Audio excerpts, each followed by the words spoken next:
Hey everyone, I'm King. Welcome back to KingSpade channel. So yeah, I know what you want to say and I know exactly what you feel. The Halloween event is definitely not F2P friendly. It is an event for the well. Now I did expect that the monster in the event will be difficult to kill. They have high level and it is just unfair to the newer servers and to those lower level players. But even for the higher level players, they are difficult to kill. Just like the Halloween event last time, this is exactly how it was even for the last Halloween event. It is very frustrating. On top of that, the MVP is nearly impossible to kill as F2P. All these only benefit to the well. Now you can complain to the game developer and hope that they somehow change the event, but let's face it, they are not going to change.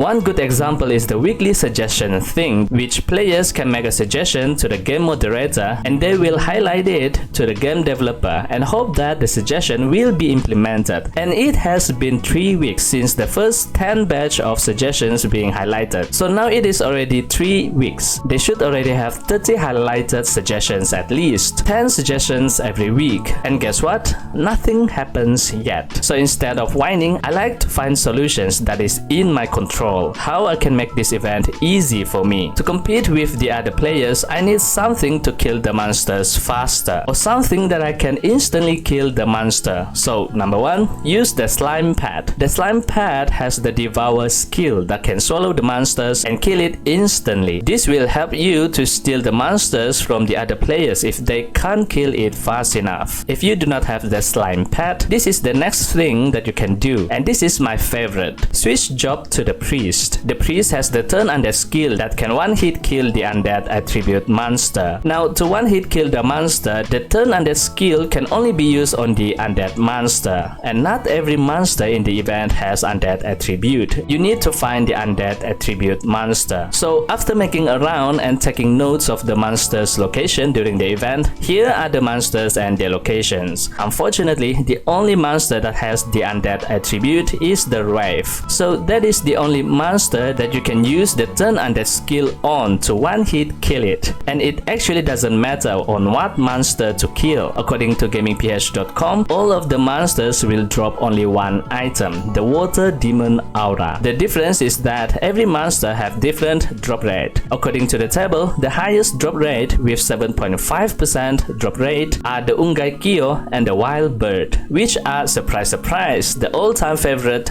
Dark Frame and the Wind Ghost. So let me quickly show you how I build my priest for this event and how good the turn undead skill in this event. Now that we have the switch job feature, you can switch job freely, but be reminded that the switch job cooldown time is 2 hours. So when you want to switch job to the priest for the event, you can switch job 1 hour before the event starts. Kill monster using turn undead skill for 1 hour during the event, and right after the event ends, the 2 hours cooldown is up and you can switch back to your main job class. Here I already switched job to the priest, or in my case, the archbishop. The only skill that I truly need for this event is the priest turn undead skill and the archbishop sacrament skill. To activate the sacrament skill, I need at least level 5 overt blessing skill. The sacrament skill will decrease the fixed cast time by 1 second and a fixed cooldown time by 5 seconds. This is useful for the turn undead skill. The turn undead skill has 0.6 fixed cast time and 3 seconds fixed cooldown. So with the sacrament skill inactive, it reduces the turn undead skill fixed cast time and fixed cooldown to 0. So now you can use the turn undead skill without delay during the sacrament skill is active. The sacrament skill is an added effect when you use the overt blessing skill. The overt blessing skill will consume 1 blue gemstones to be casted. So remember to have a lot of blue gemstones during the event. As for the other skills, for me it is optional. The passive skills are definitely good to add some stat to your build. You can get the Blessing, Impulsito Magnus and Gloria skill to increase the INT, luck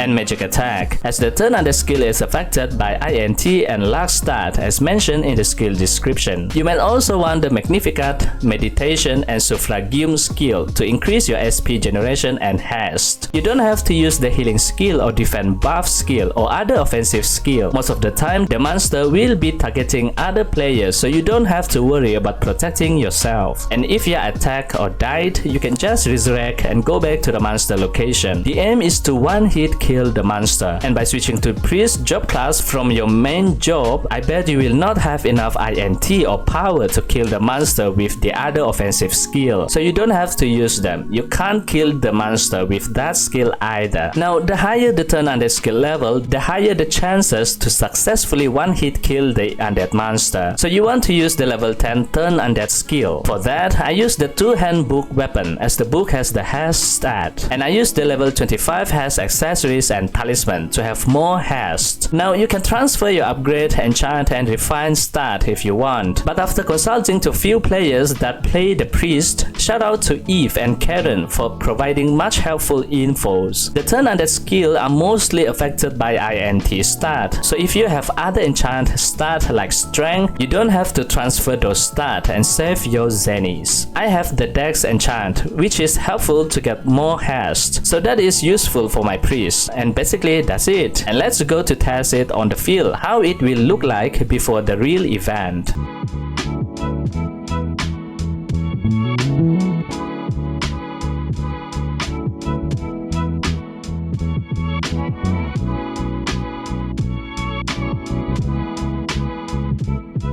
Not bad, right? I think I have enough haste stat, so I'm going to use 2 INT blue accessories to get more INT. So now I have 2 INT blue accessories and still have enough haste for the turn undead skill. And let's test it again on the Wraith. You actually do not have to run to the given underground map for this. You can just go to the training ground and test it.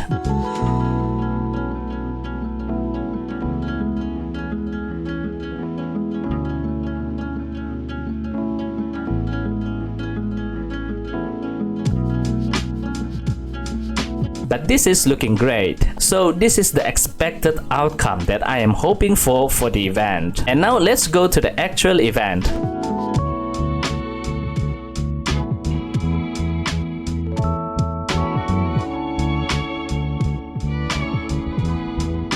My priest is doing a great job. Even the well can't keep up with my fast turn undead killing spree. But of course, there are too many wells. I am still struggling to score kill most of the time. But at least I can kill more monster than my ranger can kill. By the end of the event, I have over 300 souls, and this is only from killing the monster and not from participating in killing the MVP. Participating in killing the MVP is only worth it if you can be in the top 10 list when the event ended. In my server, the top 10 players all have over 2,000 souls. So if you cannot get at least 2,000 souls, then it is a waste of time. You might just kill the monsters and ignore the MVP. But, and this is another thing that I hate about this event, and why this event is only for the whales. According to the website gamingph.com, these 2 materials can only be obtained from killing the MVP, instance boss, and also from the special monster during the event. But even if I participate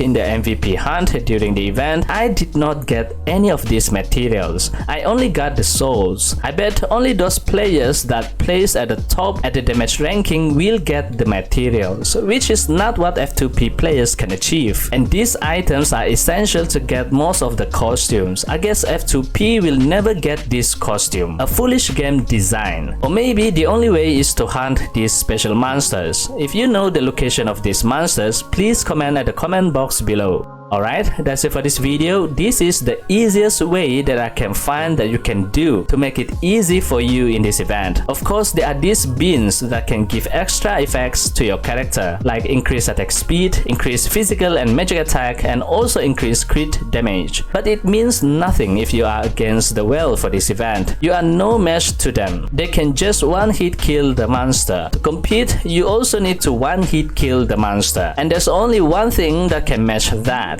Turn undead everything, in this case just the Wraith. Alright, that's it for this video. This time video shoutout goes to... Thank you for always supporting me and this channel. If you like this video, give it a thumbs up and hit the subscribe button. And also don't forget to turn on the notification bell so you will be notified whenever I upload a new video. If you still do not know how to crack the Halloween event code, then you need to watch this video. Here I show you how you can crack the code. Thanks for watching, and I'll see you in that video.